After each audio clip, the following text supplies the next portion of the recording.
My people, una good morning, good afternoon, good night, depending on your time zone and where you are hearing us from. This is Biafra Must Win channel. On this channel, we bring news at your doorstep, truth and nothing but the truth. This evening, I come across this particular news and I thought it wise to bring it to the hearing of my people.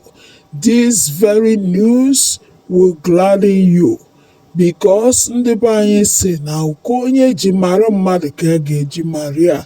Now, Tinubu is dealing with the Northerners. See what happened as you hear the news in detail. Please do well to like, share, comment. God bless you. The President, Senator Amebola Tinubu, seems to have teared the North into two. Of course, the North is now totally divided.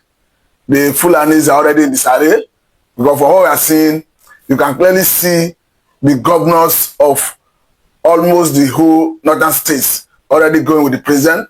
Perhaps this is why they say the man Tinubu is a strategist.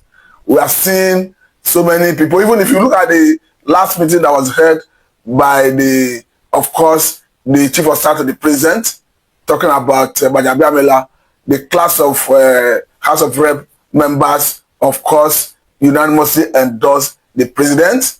And of course, from what is coming from the North is totally divided. But let me quickly say that if you look at the grievance of the North, for me, most of those things are not justified. And I want to say that if the North want to continue sticking to most of this unjustifiable claim and reason for demanding for power, I think Tinubu should even use his office to make sure he restructure Nigeria. Or if need be, let us go for, of course, self-determination, so that the North will know that they are the greater beneficiary of the current fraudulent status quo of Nigeria. Because come to think of it, how can Northerners be accusing federal government for out-of-school children in the North? I understand that the responsibility of training the children, of course, under universal basic education, lie in the three tiers of government. However, what we hope for federal government to do is to come about the policy direction and intervention funding.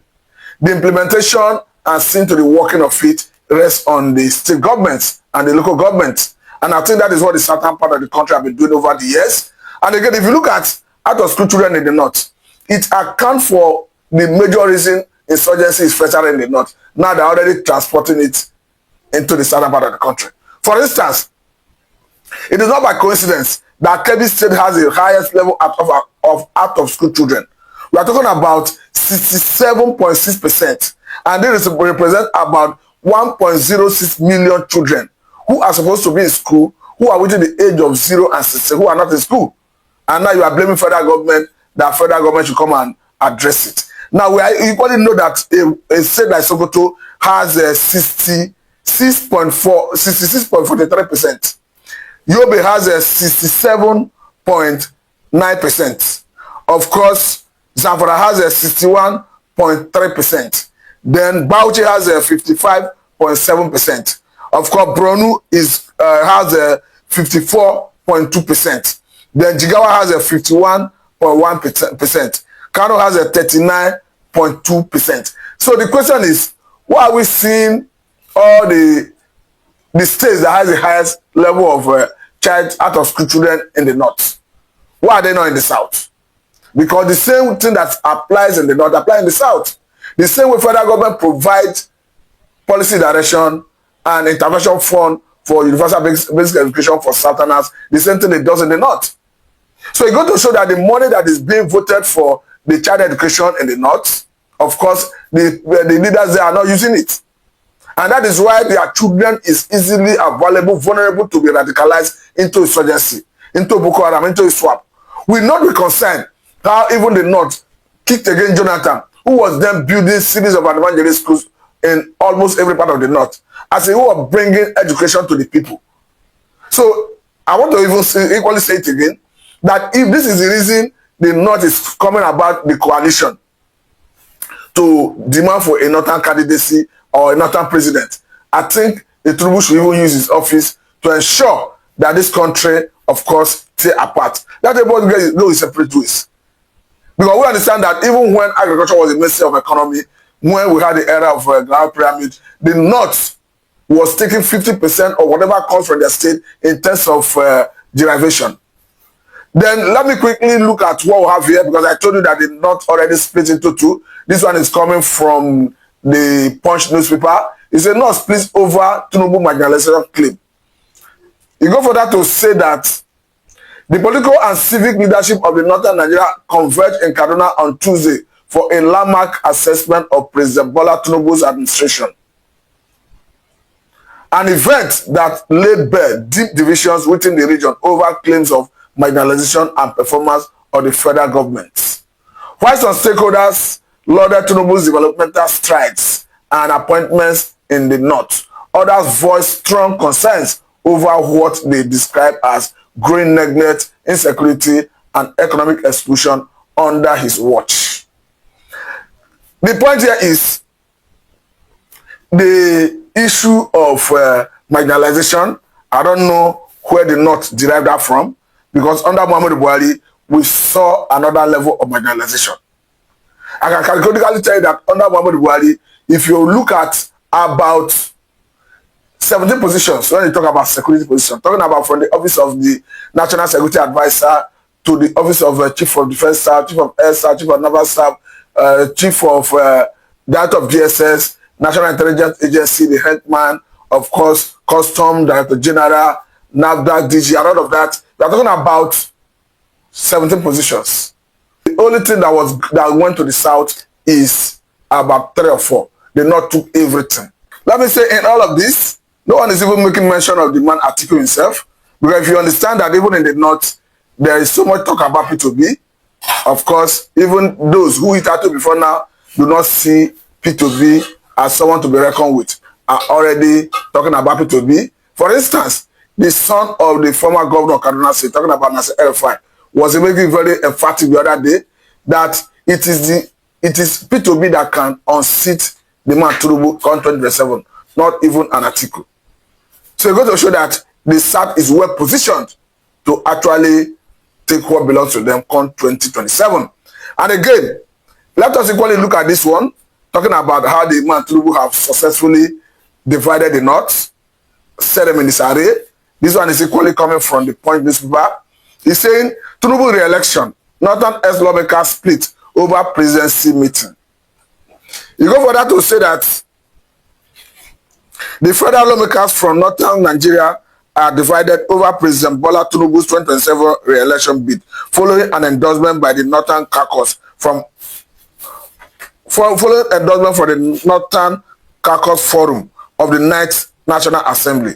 The caucus, in a communique at the end of a dialogue session convened by the Chief of Staff to the President, Femi Gbajabiamila, threw its weight behind President's re-election bid, describing him as a national leader with a demonstrated commitment to equitable development across all regions of Nigeria.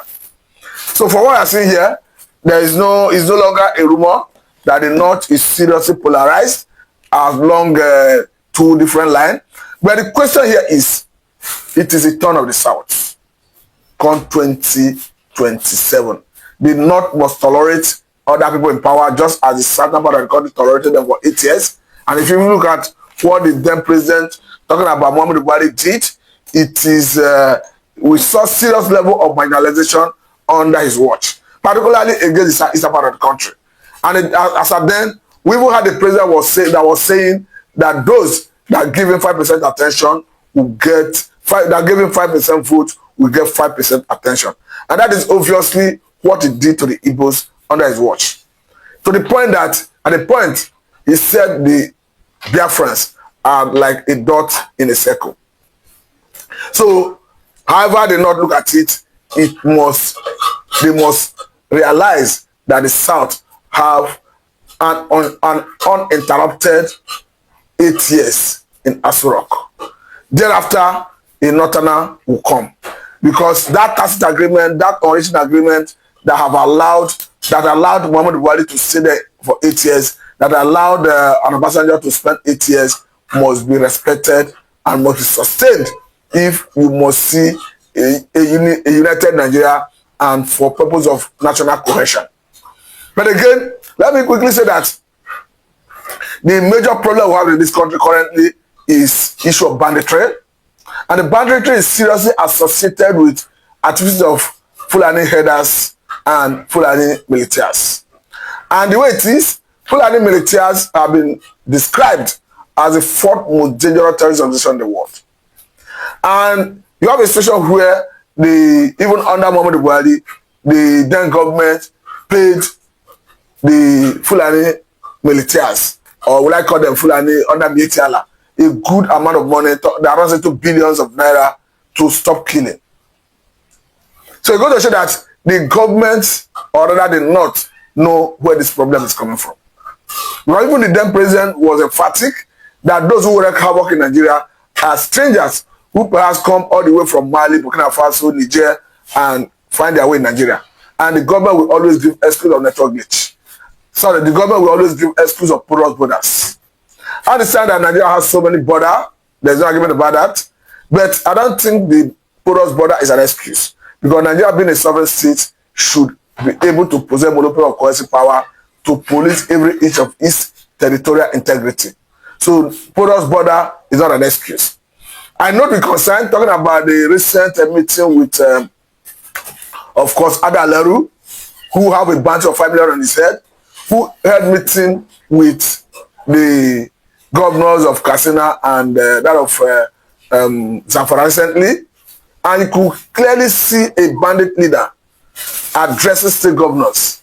You begin to wonder, our sovereignty is it already called to question? And again, even the likes of Toji Bello, talking about the one that wreaks havoc in parts of Zamfara, yes, who the military the other time said they have neutralized his cousin, who doubled as his field commander recently. That is a good one anyway.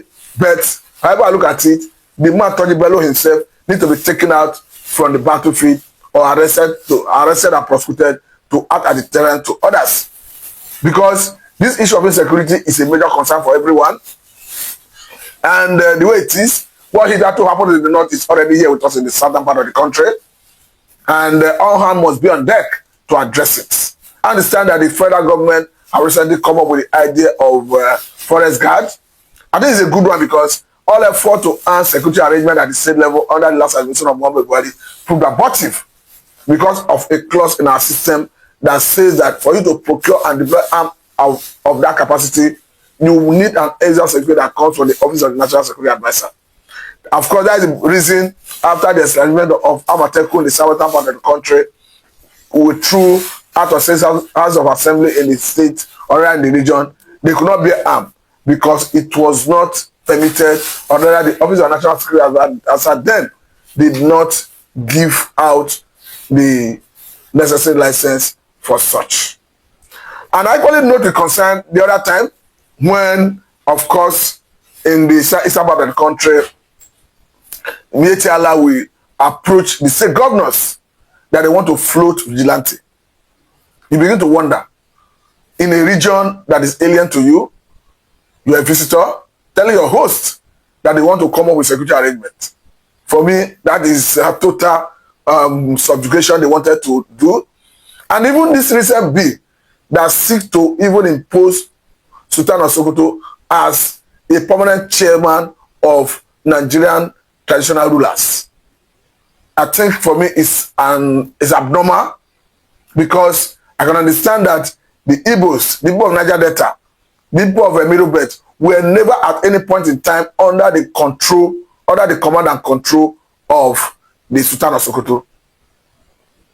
So how can you be thinking of a bill that want to compel people who have different origin, who are different, of course, who have existed several years before the white men came here, to come under the Fulani? I think that was too bad. And of course, though the bill have gone for first and second reading, but my major concern has to do with the inability of the lawmakers from this area where this happened to come up, or rather to defend those they claim to represent in the Senate. Because here's the thing about first and second reading. the next time is coming on board, or that the relevant committee of the Senate will be reverted to the Senate to the entire house. Of course, they may be taking final decision on it, and the third reading will take place. So it's going to show that all the senators from the regions, maybe south, southeast, middle belt, were not, or rather didn't represent their people adequately, because nobody heard their voice, or rather their voices at the level of the plenary during the voting. Let's even be that they tried and that their voices were not heard. We didn't hear anything of such. I must say that we must all think out of the box to get things right in this country. Thank you very much.